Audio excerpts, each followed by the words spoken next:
मस्जिद के मामले को लेकर, क्योंकि देखिए पूरा जो मामला मस्जिद का नाम लेकर भड़काने का है। मस्जिद के इस अवैध कब्जे में किसी तरह का कोई लेना देना नहीं है। मस्जिद के बाहर का जो पोर्शन था उसको डेमोलिश किया गया है, और कहीं ना कहीं जो लोग हैं जिन्होंने अफवाह फैलाने की कोशिश की, माहौल को खराब करने की कोशिश की, मस्जिद का नाम लेकर ज्यादा भीड़ बुलाने की कोशिश की गई, तो इन चीजों को लेकर 10 लोगों की लिस्ट में ही 11 लोग गिरफ्तार हो चुके हैं, और 30 से ज्यादा अब तक जो है हिरासत में है। सबसे बड़ी बात है कि देखिए इसमें जो आपको बता दें कि जो अब तक इस पूरे मामले में 11 लोगों को गिरफ्तार किया जा चुका है, और दिल्ली पुलिस है जो व्हाट्सएप जो ग्रुप बने थे, दिल्ली पुलिस उस व्हाट्सएप को भी देख रही है। इस पूरे मामले में जो है आपको बता दूं कि व्हाट्सएप जो ग्रुप है वो पहले से बना हुआ था, और उन व्हाट्सएप में कुछ लोकल कुछ रिलीजियस ग्रुप था जिसमें कुछ ऑडियो सामने आए हैं, उनकी जांच की जा रही है। और एक सलमान नाम का इन्फ्लुएंसर है, यूट्यूबर है, उसको भी लेकर दिल्ली पुलिस का कहना है कि उसके रोल को भी एग्जामिन किया जा रहा है। हालांकि अभी इनिशियल कुछ ऐसा नहीं, लेकिन उसके तमाम वीडियोस आ रहा है। पुलिस से जो माफ कीजिएगा, जो समाजवादी से जो सांसद हैं उनके का भी वीडियो सामने आया, उनको भी लेकर दिल्ली पुलिस का कहना है कि उनको भी दिल्ली पुलिस पूछताछ के लिए नोटिस दे सकती है। अब दिल्ली पुलिस इस पूरे मामले में जो है कई टीमें बना चुकी हैं, और कई सीसीटीवी सामने आए मौके से, जिसको लेकर आइडेंटिफाई किया जा रहा है। उसमें कई लोगों की तस्वीरें सामने आई है, सब लोग कई लोगों की पहचान की जा चुकी है। दिल्ली पुलिस ने तमाम अलग अलग बीएनएस सेक्शन में इस मामले को दर्ज किया, लेकिन सबसे बड़ी बात यह है कि देखिए पूरी तरीके से दिल्ली पुलिस ने खुलकर कहा हम्म। कि पूरी तरीके से बात हो गई थी। ठीक सारे है, मैं जो आती हूँ आपके पास जावेद। और देखिए कहीं ना कहीं प्रिंस जो रुड़की है यहाँ पर भी कार्रवाई हुई है, और लगातार पिछले कुछ समय से जो अवैध मदरसे हैं उनको भी हटाया जा रहा है, और लगातार मुख्यमंत्री धामी खुद इस पर ध्यान दे रहे हैं, इस पूरे जो अवैध अतिक्रमण है उस पर। जी बिल्कुल, आपको बता दूं कि मुख्यमंत्री पुष्कर सिंह धामी का जो है अवैध निर्माणों के खिलाफ जो मुहिम है वो रफ्तार तेज पकड़ चुकी है। बात की जाए रुड़की के पिरान कलियर की, तो रुड़की के पिरान कलियर में जो है ये ताजा जो कार्रवाई की गई है, एक अवैध बाजार बताई जा रही थी, जिस बाजार को लेकर कहीं ना कहीं नोटिस भी तकरीबन 15 से 20 दिन पहले चस्पा किया गया था। सिंचाई विभाग की जो भूमि है उत्तर प्रदेश के अंतर्गत ये भूमि आती है, इस भूमि पर ये बाजार बनाई गई थी, और इस बाजार को लेकर कहीं ना कहीं पिछले लंबे समय से जो है चर्चाएं चल रही थी। इसको लेकर जो बात की जाए कल कार्रवाई की गई है, इस बड़ी कार्रवाई के अंतर्गत इस बाजार को जो है धामी सरकार का जो बुलडोजर है पीरा पंचायत पर चला है, और बाजार को पूरी तरह से जमीरोज किया गया है। बात की जाए व्यवस्था को देखते हुए, सुरक्षा व्यवस्था को लेकर भारी संख्या में पुलिस बल वहां पर इस दौरान मौजूद रहा, और पुलिस बल की मौजूदगी में क्योंकि कोई अप्रिय घटना न घटे इसको लेकर पूरी व्यवस्था की गई थी। वहीं ज्वाइंट मजिस्ट्रेट दीपक रामचंद्र सेठ का साफ तौर पर कहना है कि प्रशासन की पूरी टीम मौजूद थी, और प्रशासन साफ तौर पर सरकार का ये आदेश है जहां भी सरकारी भूमि पर अवैध अतिक्रमण किए गए हैं उन सभी अतिक्रमणों को हटाया जाएगा। इसको लेकर ये जो है पिरान कलियर में कार्रवाई की गई है। इससे पहले भी अन्य कार्रवाई भी क्षेत्र में हो चुकी है, जितने भी सरकारी भूमि पर अवैध निर्माण किए गए हैं, चाहे वे किस तरह के मंदिर का निर्माण किया गया, चाहे किस तरह की मस्जिद या दरगाह का निर्माण किया गया, तो इस तरह के निर्माणों को लगातार चिन्हित किया जा रहा है। पहले उन्हें नोटिस दिया जा रहा है, और नोटिस देने के बाद भी अगर कमी नहीं हटाया जाता तो उसको लेकर भी ये कार्रवाई की जा रही है। इस कार्रवाई को लेकर कहीं ना कहीं जो है फिलहाल पूरे क्षेत्र में चर्चाएं बनी हुई है। जी आप रहिए हमारे साथ, और हमारे सहयोगी संभल से भी मौजूद हैं मेरे साथ रजनीश। रजनीश, देखिए संभल में जो कुछ भी हुआ है पिछले कुछ समय से, अब उसके बाद लगातार संभल को साफ करने की तरह से प्रक्रिया लगातार चल रही है, और संभल में लगातार जो अवैध अतिक्रमण है उन्हें हटाया गया है।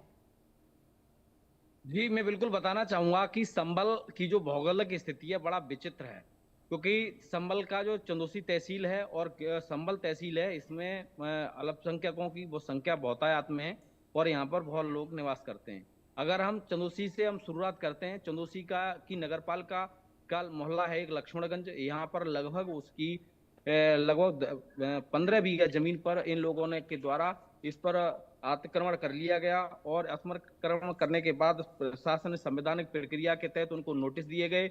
नोटिस देने के बाद उनको सूचनाएं भी दी गई, मौखिक भी लिखित दोनों तरह की सूचनाएं दी गई, लेकिन बावजूद इसके उन्होंने उस पर नहीं हटाया। फिर सरकारी जो बुलडोजर के माध्यम से उस मस्जिद को हटाया गया वहां से, जिसका सुनहरी मस्जिद के नाम से है, और वहां के कुछ मकान भी हैं उनको भी नोटिस दे दिए गए हैं कि आप अपना आशियाना तलाशें, इस जमीन को खाली करें, लेकिन वो इस तरह के अभी उन मकानों को खाली करने के मूड में नहीं है। अब उसके बाद आता है नरौली। नरौली में भी एक शत्रु संपत्ति है, उस संपत्ति के जो मालिक थे वो 1947 में ही देश को छोड़ करके पाकिस्तान चले गए थे, लेकिन वो भी संपत्ति इन लोगों के कब्जे में है। सरकार ने जो नया कानून बनाया था उसके तहत उस जमीन को खोजा गया, लगभग 50 बीघा जमीन सरकार को मिली। उसके बाद में संभल आते हैं, संभल में नवाब इकबाल महमूद जी हैं, उनके बाग में भी लगभग 10 बीघा जमीन के समथिंग उनके बाग में जमीन, सरकारी जमीन मिली, उसको भी खाली कराया गया। उसके बाद में राया बुजुर्ग में भी एक सरकारी जमीन थी, तालाब था 50 बीघा का, उसमें एक मस्जिद को बनाया गया, जिसको फिलहाल में अभी 2-3 दिन पहले तोड़ा गया। एक मकान को भी तोड़ा गया, लेकिन ठंड अधिक होने के कारण प्रशासन ने उन्हें कुछ दिन का समय दे दिया है, क्योंकि मकान उस पर बना लिए गए, उन मकानों को भी तोड़ा जाएगा। हाजीपुर में भी मदरसा और कुछ मस्जिद हैं, उनको भी तोड़ा गया। और सलेमपुर सलारपुर में भी मस्जिद को जो कि सरकारी भूमियों पर बनाए गए, उनको भी तोड़ा गया। अब एक चांद मियां की मजार है जो कि संभल में है, वह भी सरकारी जमीन पर बनाई गई और उसको भी 15 दिन की मोहलत दे दी गई है कि आप इसको खाली कर दें, वरना इसको भी खत्म किया जाएगा, इसको भी तोड़ा जाएगा। और ठीक है। अब उसके बाद हम आते हैं जामा मस्जिद, जो बिल्कुल, कुल संभल का मिलाकर जो कार्यवाही है वो जगह जगह पर हो रही है। जावेद, देखिए, बात अगर अब दिल्ली की जाए, जो भी कुछ हुआ दिल्ली में, उसके बाद अब ये बड़ी जिम्मेदारी हो जाएगी कि इन तमाम जगहों से जो अतिक्रमण है वो हटाया जाए, वो भी लोगों को लूप में रखते हुए, ताकि उन तक जो है वो गलत जानकारी ना आए। ये एक बहुत बड़ी चैलेंज है, खास करके यहाँ के लोगों के लिए। देखिए, बिल्कुल अगर हम चैलेंज की बात करें तो इसमें जो है अगर हम बात करें कि चैलेंज नहीं कह सकते हैं, लेकिन दिल्ली पुलिस की तरफ से सभी लोगों को कई दिनों से जो है आपको जो एक मीटिंग की गई, जिसमें डीसी डिप्टी कमिश्नर भी मौजूद थे, एमसीडी के तमाम अधिकारी थे, सभी मुस्लिम समुदाय के लोगों को कॉन्फिडेंस में लिया गया। देखिए, ऐसा दिल्ली पुलिस हमेशा करती है कि कभी भी कोई डेमोलिशन होता है तो वो वहाँ के लोकल जो भी लोग हैं, चाहे वो मुस्लिम धर्म के हो या हिंदू धर्म के हो, दोनों पक्षों को वहां पे बुलाया गया था, क्योंकि वहां पे सभी धर्म के लोग रहते हैं। हालांकि वहाँ पे मुस्लिम समुदाय के लोग ज्यादा है, लेकिन आसपास का जो मार्केट इलाका है वहाँ पे हिंदू समुदाय के भी लोग हैं। उन लोगों को दिल्ली पुलिस कमिश्नर जो निधि वॉल्सन है, जो डीसीपी डिप्टी कमिश्नर, माफ कीजिएगा, डिप्टी कमिश्नर, उनके दफ्तर में बाकायदा मीटिंग हुई थी। 50 से ज्यादा मुअज्जज लोग आए थे जो वहाँ के इलाके के रिस्पेक्टिव है। उसके अलावा डीसीपी ने बताया कि जो इलाके के लोकल जो नेता है उनको भी बुलाया गया था, और जो रिस्पेक्टिव लोग हैं उनको भी बुलाया गया था। सभी लोगों को इसकी जानकारी दी गई थी। लेकिन इसके बाद इस तरीके का होना काफी चिंता का विषय है, क्योंकि देखिए, सबको बता दिया गया था कि मस्जिद का कोई भी स्ट्रक्चर जो वो डेमोलिश नहीं होना है। मस्जिद के पास का जो एरिया है जो इलीगल कंस्ट्रक्शन पे बना हुआ है, उसको उस पे कार्रवाई होनी है, और हाईकोर्ट का ऑर्डर है, और एमसीडी को जो है इस पे पूरी तरीके से कार्रवाई करनी है। और दिल्ली पुलिस ने कॉन्फिडेंस में लेने की हर एक कोशिश की थी, इसकी कई वीडियो सामने आए, लेकिन इसके बावजूद जिस तरीके के इस तरह के माहौल को खराब करने की कोशिश की गई, दिल्ली पुलिस पे अटैक किया गया, उसके बाद एमसीडी के ऊपर अटैक किया गया, बोतलें चलाई गई, और साथ ही जो है पत्थर चलाया गया। उसके बाद दिल्ली पुलिस को जवाब भी कार्रवाई करनी पड़ी। देखिए, अभी मस्जिद के जो हमने जो ग्राउंड रिपोर्ट की है, मस्जिद के पास का जो भी इलीगल था सबको हटा दिया गया। धीरे धीरे कल तक ये काम खत्म हो जाएगा। मस्जिद को कहीं से भी नहीं तोड़ा गया। मस्जिद के पास का जो मस्जिद से जो सटा हुआ इलीगल कंस्ट्रक्शन था उसको तोड़ा गया है।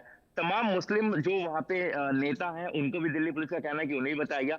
अब देखिए, इसमें कहीं ना कहीं क्या कोई राजनीति है या फिर माहौल खराब करने की कोशिश की गई। इसमें 10 इन्फ्लुएंसर्स की लिस्ट है। मैं आपको एक सबसे बड़ी ब्रेकिंग दे दूं, इस वक्त की सेंट्रल डिस्ट्रिक्ट की पुलिस जो है वो जामिया थाने इलाके में आई थी एक महिला इन्फ्लुएंसर को ढूंढ तलाशने के लिए। वो महिला इन्फ्लुएंसर के बारे में बताया जा रहा है कि वो अपने लोकेशन को लगातार बदल रही है। अगर वो लोकेशन बदल रही, जैसा दिल्ली पुलिस सोर्सेज कह रहे हैं, तो आखिर क्यों बदल रही है, अगर उसका किसी तरीके से कोई इस मामले में लेना देना नहीं है? क्योंकि देखिए, कई वीडियोस कंटेंट को ऐसा किया गया जिसमें ये बताया गया कि मस्जिद को तोड़ा जा रहा है, तोड़ने की तैयारी की जा रही है, इस तरह की अफवाहें फैलाई गई। तो ऐसे में माहौल खराब होने की पूरी आशंका थी। लेकिन दिल्ली पुलिस ने बहुत ही समझदारी से और बेहद लोगों के कॉन्फिडेंस पे लेकर इस तरह की कार्रवाई को अंजाम दिया। और बार बार दिल्ली पुलिस ने कहा कि किसी तरीके का मस्जिद को कोई भी नुकसान नहीं पहुंचाया जाए। देखिए, फैजल आई मस्जिद के बारे में बताते हैं कि करीब 100 साल पुराना मस्जिद है, और इसके पास का जो कंस्ट्रक्शन है वो पिछले कई साल पहले जो है ये कंस्ट्रक्शन जो आसपास इलीगल कब्जा किया गया। लेकिन जिस बड़ा तरीके सवाल से यही है कि आखिरकार इन तमाम जो अवैध अतिक्रमण है उस पर कब ब्रेक लगेगा। बहुत शुक्रिया आप तीनों का हमारे साथ जुड़ने के लिए और बातचीत करने के लिए। बहरहाल आने वाले समय में जिस तरह से बुलडोजर एक्शन अब उत्तर प्रदेश तक सीमित नहीं रहा है, देश की राजधानी दिल्ली हो, उत्तराखंड